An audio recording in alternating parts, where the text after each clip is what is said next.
Muito bom dia, meus caros irmãos. Mais uma vez aqui nos encontramos para a realização do nosso trabalho. Antes, queremos agradecer ao coração querido de Nossa Senhora, Nossa Mãe Santíssima, pela oportunidade que mais uma vez ela nos concede de podermos nos utilizar deste equipamento de comunicação para levar aos companheiros ensinamentos desta doutrina querida dos Espíritos e do Santo Evangelho de nosso Senhor Jesus Cristo. Esta é a nossa intenção, divulgar os ensinamentos desta doutrina abençoada para todos aqueles que já têm a mente preparada para receber, para entender e valorizar essa luz que a infinita misericórdia nos concede. Meus irmãos, o nosso vídeo de hoje é o de número 106. É uma mensagem do Espírito Allan Kardec para os irmãos congregados de Lérida, em abril de 1874. É do livro Roma e o Evangelho, de Dom José Amigó e Pelletier, editora da FEB, 7ª edição de 1982, página 221 a 229, publicado no Rio de Janeiro, RJ. Kardec inicia assim, abre aspas: irmãos congregados, chegastes ao segundo período das vossas excursões no campo da verdade religiosa, do cristianismo em sua primitiva e celestial pureza.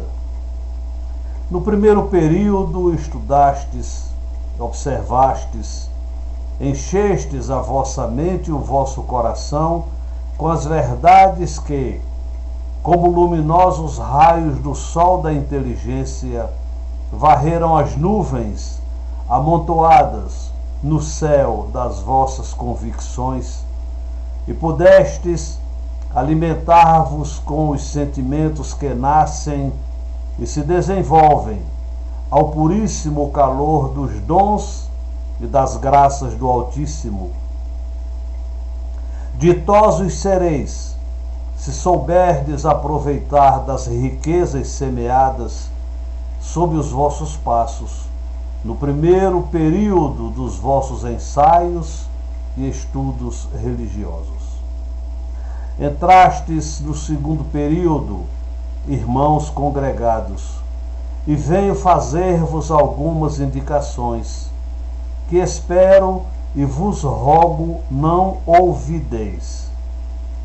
Tendes estudado e observado, e é chegado o momento de praticar os vossos estudos. Os bons espíritos vos observam dos mundos da luz. Eles foram para vós, emissários da misericórdia do Eterno, e esperam ansiosos o vosso progresso e os frutos dos seus desvelos. Obrigá-los-eis a arrependerem-se da confiança que depositaram em vós e a voltar-vos as costas com desprezo? E não somente eles, mas também os da terra, vos seguem com as suas vistas, prontos a julgar pelas vossas obras a bondade das doutrinas que difundis com a palavra.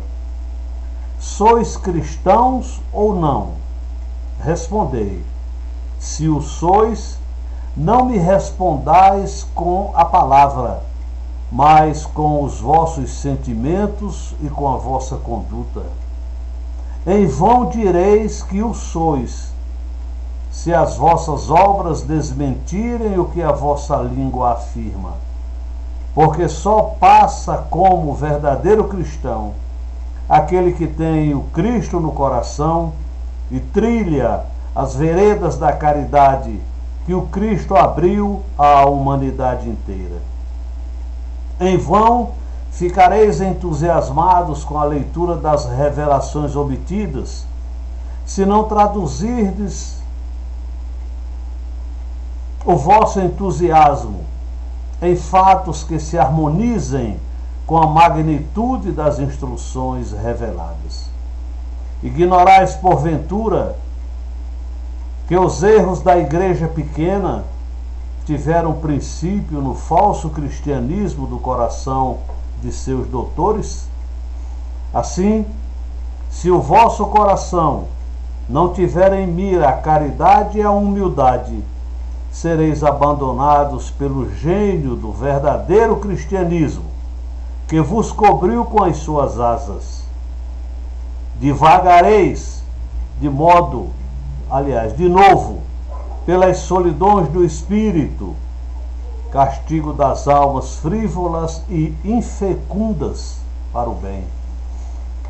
Cumpre-vos, sobretudo, irmãos congregados, não esquecer, antes deveis tê-lo constantemente em vista, que o Espiritismo é o próprio cristianismo, e que tudo que é alheio e contrário às doutrinas evangélicas, à palavra e ao Espírito do Cristo, deve ser alheio e contrário à vossa palavra e ao pensamento que há de guiar-vos como uma estrela na segunda jornada dos vossos estudos religiosos.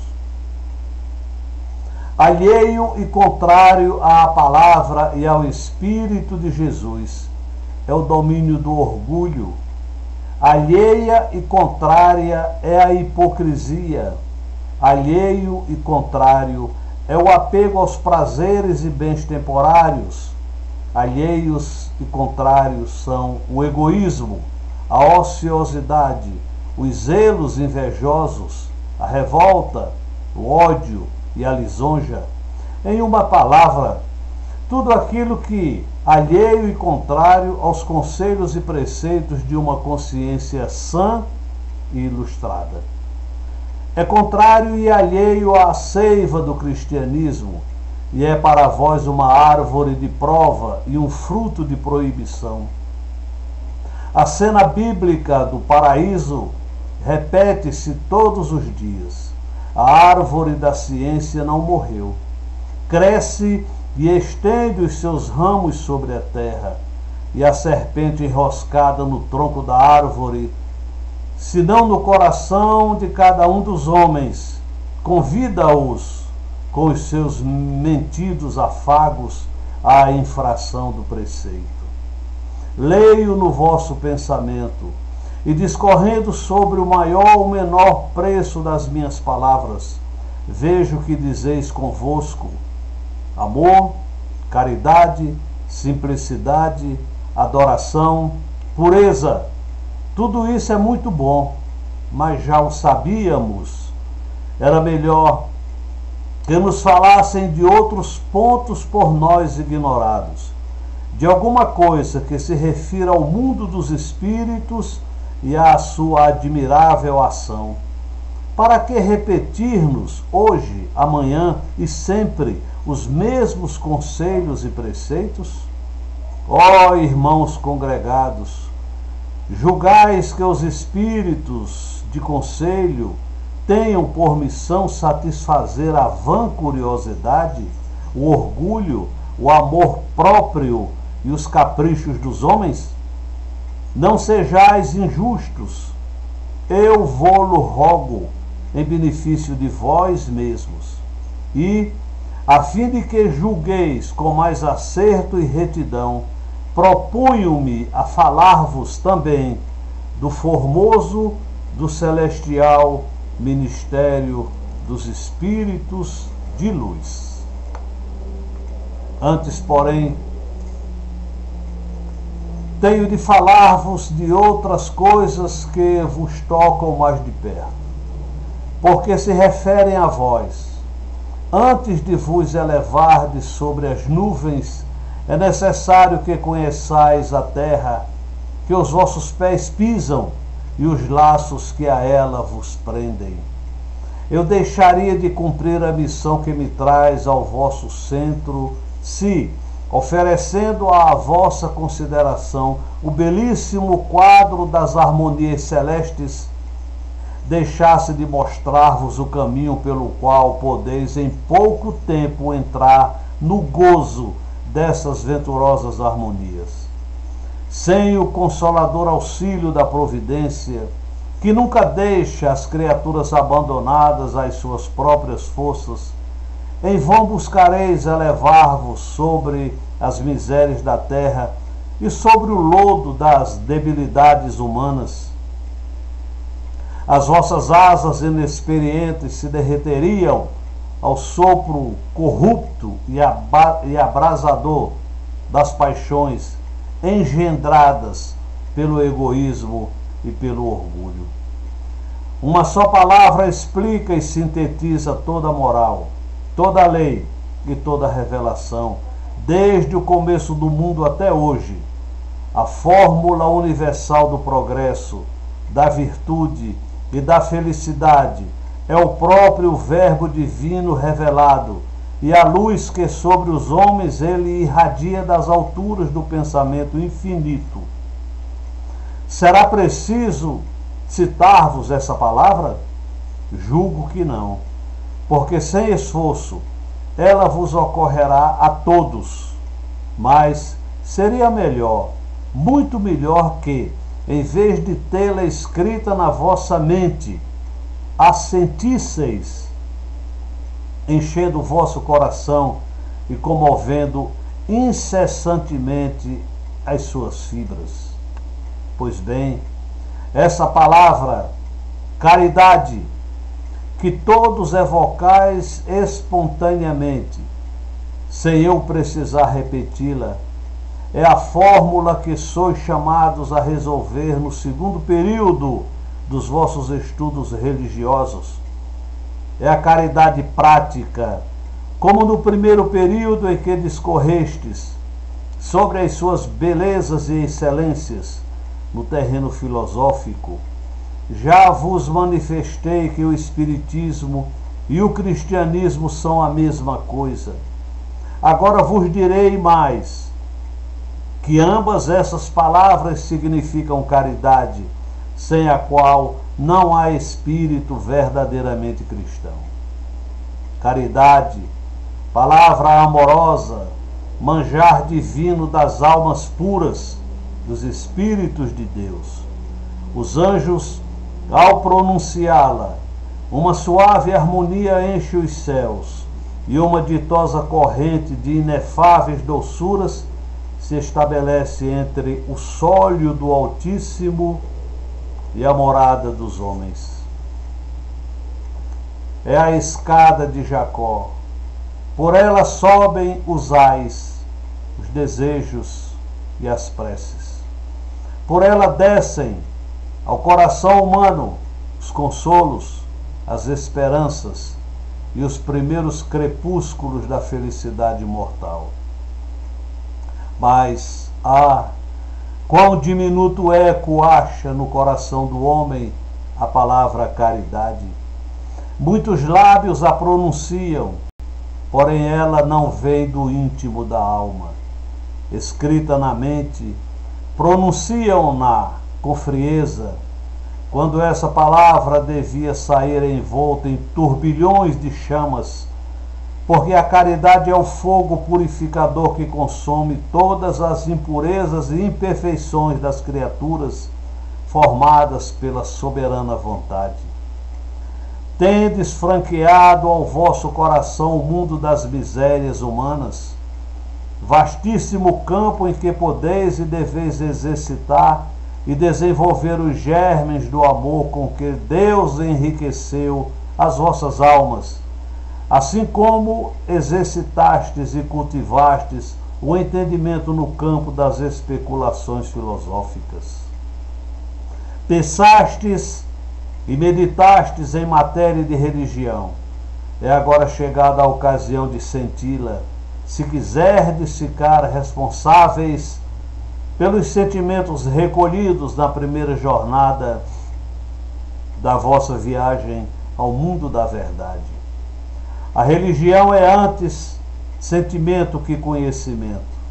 Por isso, vemos muitos ignorantes crendo em Deus e amando-o sem conhecê-lo, e muitos sábios que, conhecendo-o até onde pode alcançar a sabedoria humana, não o amam, nem respeitam os decretos da sua soberana vontade. Por isso, o julgamento do primeiro será bom, visto ter cumprido a lei pela bondade do seu coração.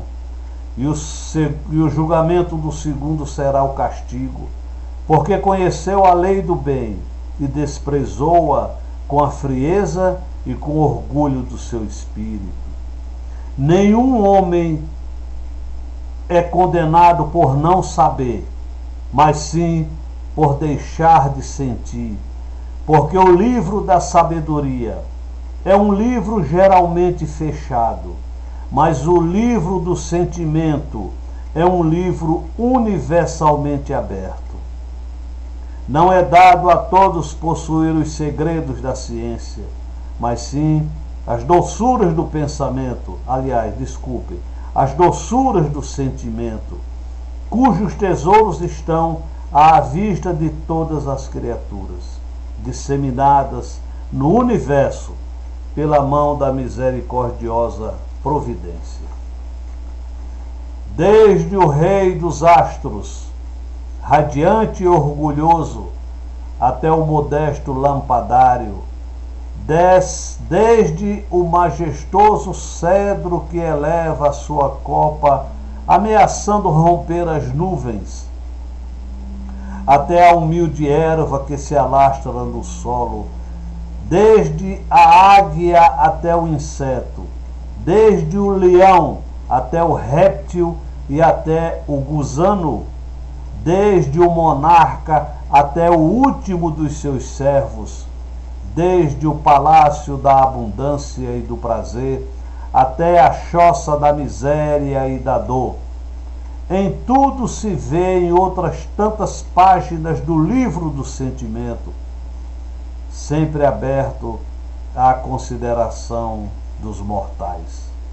Sois obrigados a sentir, e não vos admireis de que eu chame energicamente a vossa atenção para o sentimento e sua necessidade, porque sem ele serão inúteis todos os esforços que empregardes para pertencer ao número dos verdadeiros cristãos, dos discípulos e imitadores de Jesus, pois ele era todo caridade. Sereis cristãos especulativos e nada mais, árvores sem frutos, que o pai da família mandará arrancar para lançá-las ao fogo. O sentimento é tudo, e por isso ele está ao alcance de todos. É mais que a ciência, porque a ciência achá-la-eis entre os ímpios e entre os justos. E é mais que a filantropia, porque também os maus fazem às vezes boas obras. O que realmente sente faz, se lhe é possível, as obras do sentimento, e mesmo quando, por lhe não ser possível, não as faça perante a lei, elas são reputadas como feitas e indicadas à justiça. Vede, pois, a norma do vosso dever na segunda jornada dos vossos estudos religiosos, que é a jornada decisiva do vosso porvir. Vede-a e segui-a sem desviar-vos, ó irmãos. Tremo ao pensar que algum de vós pode ser chamado ao juízo com o gelo no coração, depois das luzes que é o onipotente do excelso tão profusamente derramou sobre as vossas cabeças. O sentimento é o amor, e o amor é a lei. Vede, portanto, que, para o cumprimento da lei, é necessário, indispensável, que ameis. O amor cobre a multidão dos pecados, porque é a chama que purifica e o bálsamo que consola. O que ama pratica exclusivamente o bem, que é a reparação do mal. E a felicidade será o prêmio das suas obras amorosas. Amai, irmãos congregados, amai, meus filhos, e no ministério do amor achareis o ministério dos espíritos perfeitos. Estes são, pelo amor e para o amor, os mensageiros cumpridores e os guardas da vontade excelsa, dessa vontade eternamente ativa, que é a lei da criação, dessa vontade que acende os luzeiros celestes e a inteligência do homem, dessa vontade que, penetrando todos os seres e todo o espaço, infunde por toda parte a força e multiplica a vida.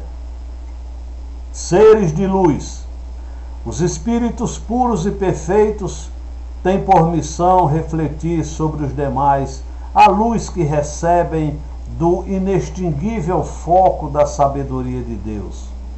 Seres ditosos pelo amor, é seu dever a caridade, por cuja virtude se desprenderam de impurezas e imperfeições e se elevaram às moradas felizes, onde não se conhecem as misérias da terra, nem as tormentas do coração, nem as veleidades do espírito. Moradas de felicidade sempre perene, porque é a felicidade do dever, e o dever está eternamente do seu princípio. Se o dever se esgotasse aí, no mesmo momento se acabaria a lei de felicidade. Oh, que formosíssima é a missão dos mensageiros do amor e dos espíritos da luz.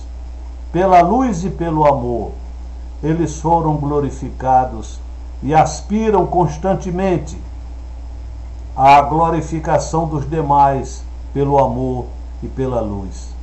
Com a velocidade do pensamento, circulam sem cessar e sem cansar-se ao redor dos orbes imensos que se movem nos infinitos seios dos espaços. Orbes que vêm a ser células da colmeia universal, em cada uma das quais os espíritos puros vão depositar o mel da sua caridade. O ministério que, desde a sua elevação, os espíritos de luz exercem, vós podeis, embora em menor escala, exercer igualmente na terra.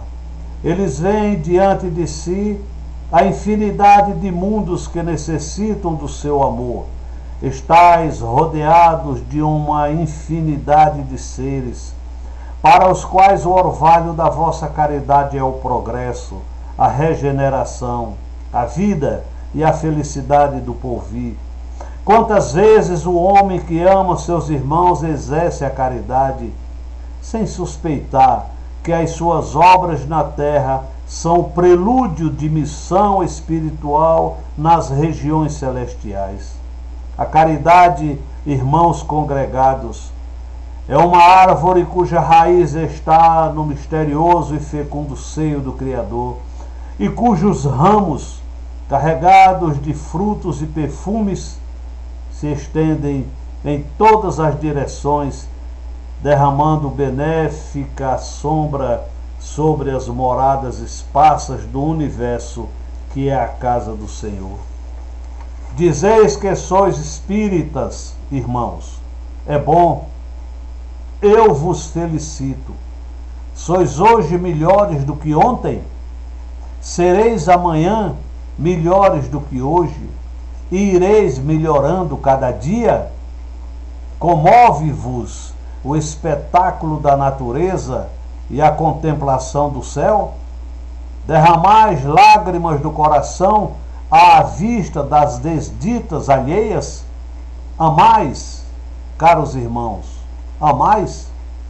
O Espiritismo, que é o cristianismo, que é a caridade, permite-me repeti-lo, não se reduz a discorrer e a propagar, mas exige, antes de tudo e sobretudo, o sentimento, que é o princípio da fonte das obras que nos aproximam da perfeição e de Deus. Aquele que se cinge ao conhecimento e à prédica das verdades cristãs, mas sem as sentir nem aplicar, assemelha-se ao que descobriu um abismo e que, não obstante, se precipita nele, apesar de dar aos demais aviso do perigo. Que minhas palavras não sejam para vós um motivo de desalento. Demasiado conheço as debilidades da natureza humana para estranhar as vossas e poder exigir que vos liberteis rapidamente de todas as impurezas. Como poderei exigir de vós o que foi e é ainda impossível para mim? Eu não faço outra coisa senão chamar a vossa vontade e os vossos sentimentos para o bem, mostrar-vos o caminho que juntos temos que percorrer, para nos aproximarmos da ideia sempre progressiva da perfeição espiritual. Os anjos do Senhor, esses ditosos seres que bebem o amor em seu divino manancial, e dos quais, como de outras tantas fontes, emana a caridade que rege e fecunda as pobres plantas humanas, esparsas pelo universo.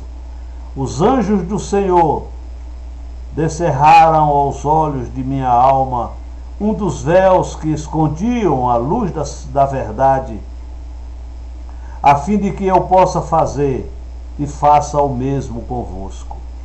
E como vi que a verdade está na virtude, e só na virtude chamei-vos à prática do amor, compêndio de todas as virtudes irradiadas do divino foco. Vou terminar, irmãos congregados, sejamos todos cada dia melhores em Jesus. O seu jugo é suave e podem carregá-lo ainda os mais débeis e imperfeitos. Tomemos cada um a nossa cruz com resignação e amor, e subindo assim o calvário da expiação e da prova, imitaremos a Jesus nos merecimentos, para sermos depois glorificados ao seu lado pela virtude da sua doutrina. Allan Kardec.